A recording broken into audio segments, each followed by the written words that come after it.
Bismillah, alhamdulillah, wassalatu wassalamu ala rasulillah wa ala ahlihi wa sahbihi wa man wala, amma ba'du. Jemaah yang insyaallah dimuliakan oleh Allah. Alhamdulillah, segala puji hanya milik Allah subhanahu wa ta'ala, Rabb pencipta alam semesta, yang berkatnya kita bisa melangsungkan kajian online bersama PD Persis Kabupaten Sukabumi. Insyaallah pada kesempatan kali ini kita akan mulai membahas kitab Arba'in An-Nawawi, 40 lebih hadis yang disusun oleh Imam An-Nawawi dalam kitabnya, yang insya Allah mudah-mudahan sedikit banyaknya akan bermanfaat untuk jemaah sekalian. Kita masuk ke hadis yang pertama, yaitu hadis dari Amirul Mukminin Abi Hafs Umar bin Al-Khattab. Hadis dari Amirul Mukminin Abi Hafs, yaitu bapaknya Hafsah, Umar bin Khattab radhiyallahu anhu, salah satu dari 4 khulafaur rasyidin. Qala, Umar berkata, sami'tu Rasulullah sallallahu alaihi wasallam yaqul.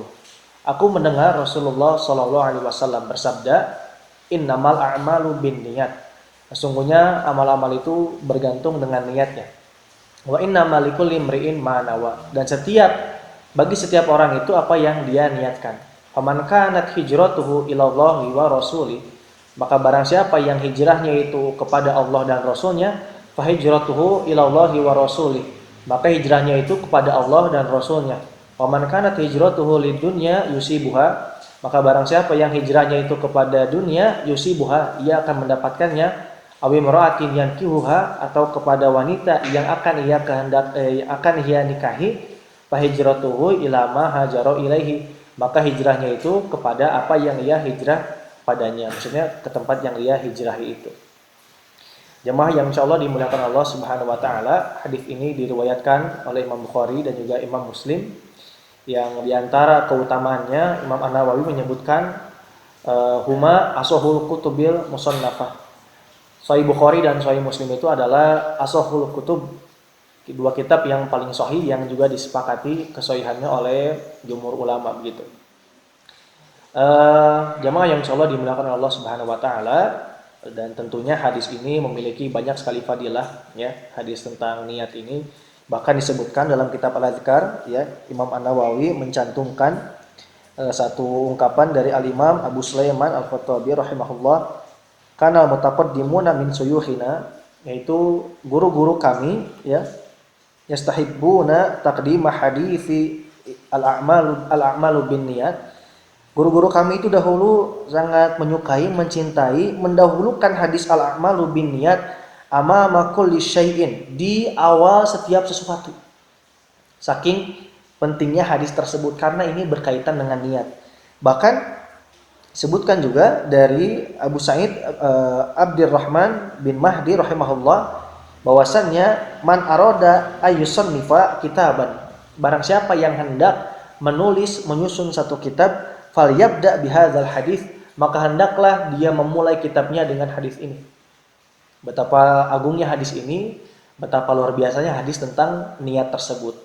Dan juga kalau kita merujuk melihat pada kitab Sahih Bukhari pun, di mana dalam kitab yang pertama itu Imam Bukhari kan babnya tentang wahyu, bagaimana wahyu pertama kali turun, tapi dibuka hadisnya dengan hadis tentang innamal a'malu binniyat.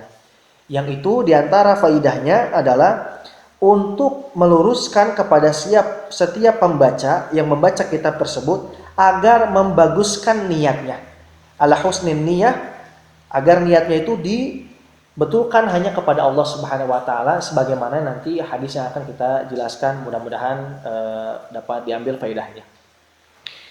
Dan juga ada keunikan, maksudnya sesuatu yang oleh sebagian yang lainnya ini dipermasalahkan karena hadis tersebut ternyata hanya diriwayatkan oleh Umar bin Khattab radhiyallahu anhu, tapi ini hadisnya disepakati kesahihannya, jadi tidak perlu ada keraguan lagi di dalamnya. Yang pertama, kalimat innamal a'malu binniyat. Kata Nabi, amal-amal itu bergantung terhadap niatnya. Kalau kita merujuk dalam kitab Syarah Arba'in An-Nawawi yang ditulis oleh Syekh Utsaimin rahimahullah, dibahas di sini tentang kalimat innama, yang dimana innama itu adalah adatul hasr, di antara huruf-huruf yang menjadi atau mengandung makna batasan. Maksud batasan di sini apa? Yaitu isbatul hukmi fil mazkur wa nafyuhu amma siwah, menetapkan hukum kepada sesuatu dan menafikan hukum tersebut kepada yang selain apa yang disebutkan dalam perkataan tersebut.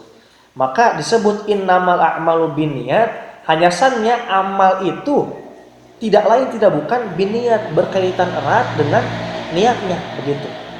Atau dalam terjemahan yang lain disebutkan dengan tergantung niatnya, bukan dengan yang lain, begitu.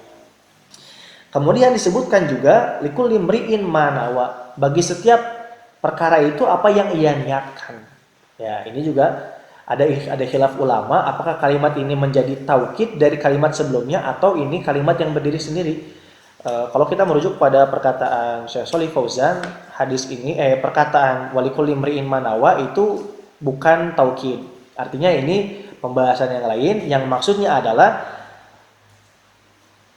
annahu la yuthabu indallahi illa idza kanat niyatuhu lillah. Kalau di kalimat yang pertama disebutkan niat amal itu bergantung kepada niatnya, maka kalimat wa inna malikul limri'in manawa, dan bagi setiap perkara itu apa yang dia niatkan, ini berkaitan tentang pahalanya. Begitu. Di mana disebutkan oleh Syekh Shalih Fauzan tadi, la yuthabu indallah, tidak akan diganja, tidak akan diberi pahala di sisi Allah illa idza kanat niyatuhu lillah, kecuali jika niatnya itu karena Allah Subhanahu wa taala, begitu. Kemudian jamaah yang insyaallah dimuliakan oleh Allah, sebutkan lagi dalam selanjutnya, kalimat selanjutnya adalah faman kanat hijratuhu lidunya yusibuha. Mohon maaf. Faman kanat hijratuhu ilallahi wa rasuli fa hijratuhu ilallahi wa rasuli. Barang siapa yang hijrahnya itu kepada Allah dan Rasulnya, maka hijrahnya itu kepada Allah dan Rasulnya.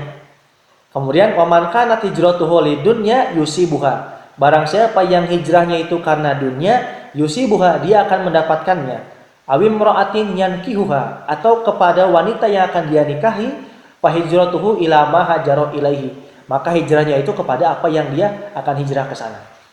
Nah, jamaah yang insyaallah dimuliakan oleh Allah, dalam syarah Syekh Utsaimin disampaikan ada perbedaan dari dua kalimat ini. Ketika fa hijratuhu ila Allah wa rasul, ketika kalimatnya yang pertama tadi hijrahnya karena Allah dan Rasulnya, maka disebutkan lanjutannya itu juga sama seperti yang sebelumnya, fa hijratuhu ila Allahi wa rasulih.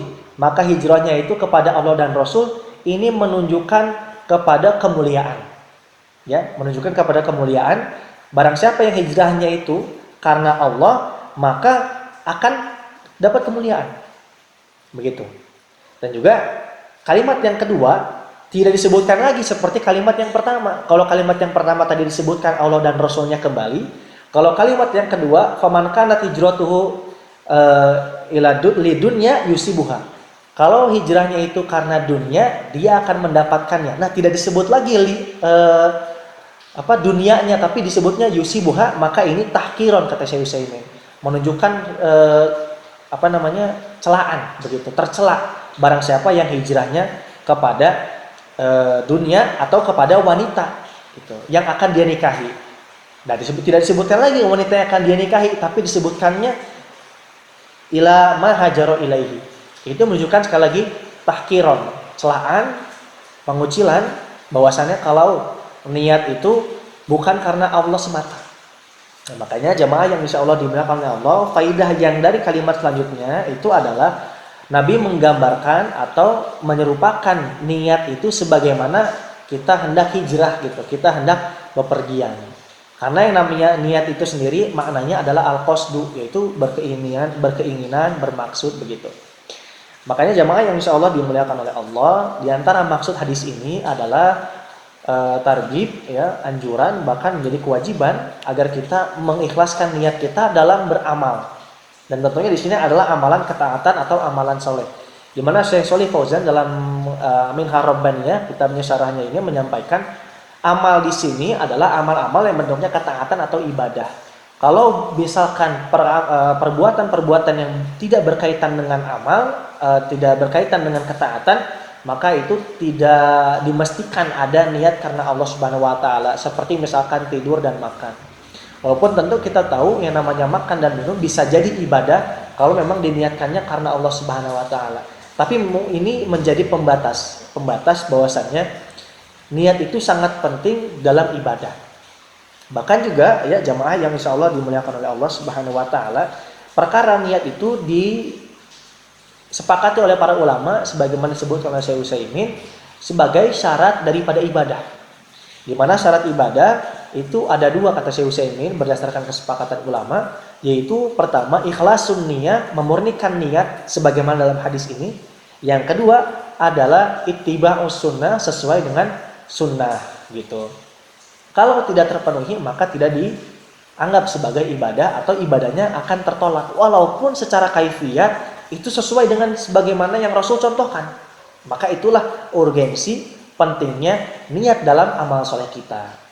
Maka jamaah yang insya Allah dimuliakan oleh Allah, sekali lagi ini adalah hadis yang sangat luar biasa. Hadis pertama, innamal a'malu binniyat, bahwasannya amal-amal itu bergantung kepada niatnya. Dan setiap perkara itu akan diganjar sebagaimana niatnya. Kemudian Nabi sampaikan tadi, Nabi gambarkan sebagaimana bepergian. Faman kanat hijratuhu ilallah wa rasul, barang siapa yang hijrah, ini gambaran daripada niat begitu.